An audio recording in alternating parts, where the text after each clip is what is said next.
ఓం నమో వెంకటేశాయ. రథసప్తమి రోజు తిరుమలలో 4వ వాహనమైన హనుమంత వాహనం మీద శ్రీవారి దర్శనం కోసం భక్తులు ఎదురు చూస్తున్నారు.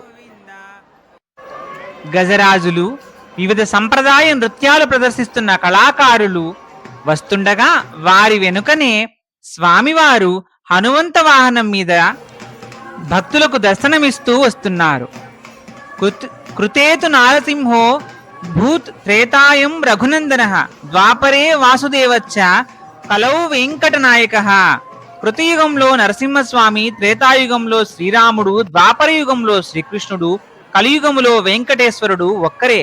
అందరూ ఆ శ్రీమన్నారాయణుని అవతార పురుషులే. కౌసల్యా సుప్రజారామ పూర్వా సంధ్యా ప్రవర్తతే ఉత్తిష్ట నరసార్థుల కర్తవ్యం దైవమాహ్నికం అంటూ ప్రతిరోజు ఆ రాముని పేరు మీదనే కదా ఈ వెంకటేశ్వర స్వామి వారు మేలుకొలుపులు పాడించుకుంటూ భక్తులతో సుప్రభాత సేవ చేయించుకుంటున్నాడు. లోకరక్షణ కోసమే నేను త్రేతాయుగంలో శ్రీరామునిగా, కలియుగములో వెంకటేశునిగా అవతరించాను.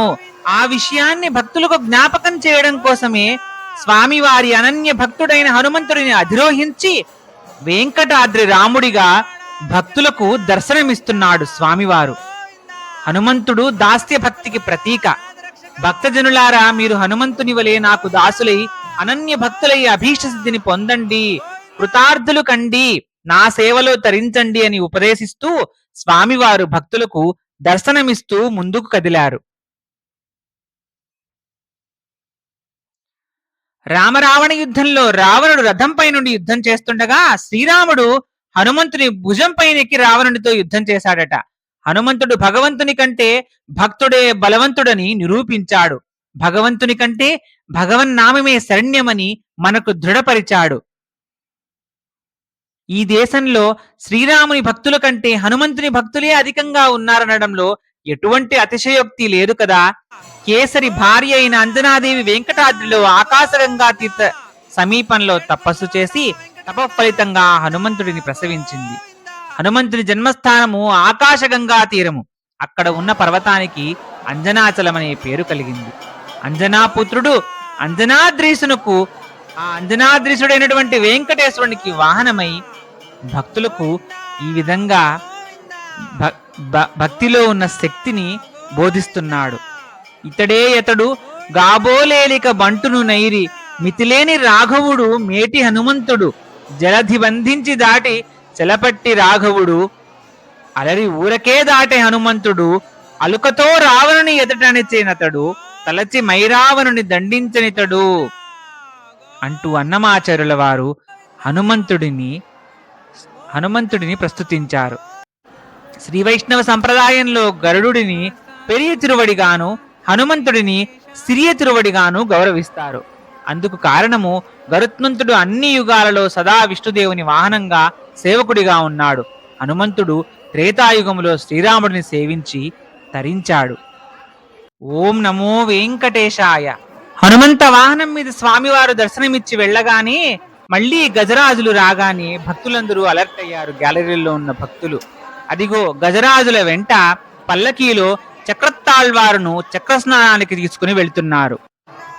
స్వామివారి ఉత్సవాలలో అత్యంత ముఖ్యమైనది ఈ చక్రస్నానము.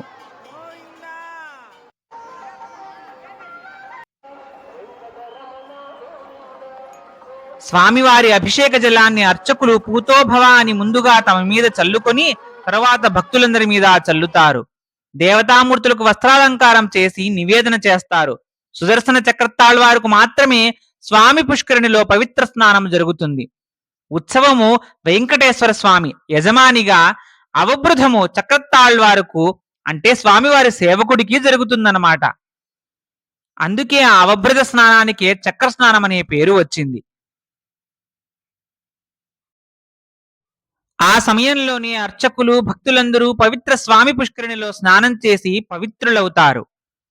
అయితే లక్షలాది మంది భక్తులు ఒకే సమయంలో స్వామి పుష్కరిణిలో ప్రవేశించడం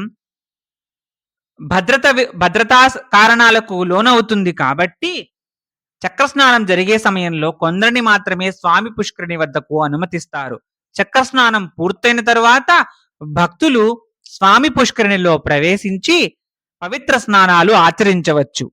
ఓం నమో వెంకటేశాయ. అలా వాహన సేవ పూర్తి కాగానే మళ్ళీ శ్రీవారి సేవకులు గ్యాలరీల వద్దకే వచ్చి అక్కడ ఉన్నటువంటి భక్తులకు బాదం పాలు, బిస్కెట్లు అందజేశారు. ఇలా ప్రతి గంటకు కూడా వివిధ రకాలైనటువంటి తినుబండారాలు, త్రాగునీరు, పాలు, బిస్కెట్లు అందజేస్తూ భక్తులకు ఎటువంటి ఇబ్బంది రాకుండా ఉండడానికి శ్రీవారి సేవకులు ప్రయత్నించారు. ఓం నమో వెంకటేశాయ. మిగిలిన వాహన సేవల వివరాలు మరిన్ని వీడియోల్లో చెప్తాను.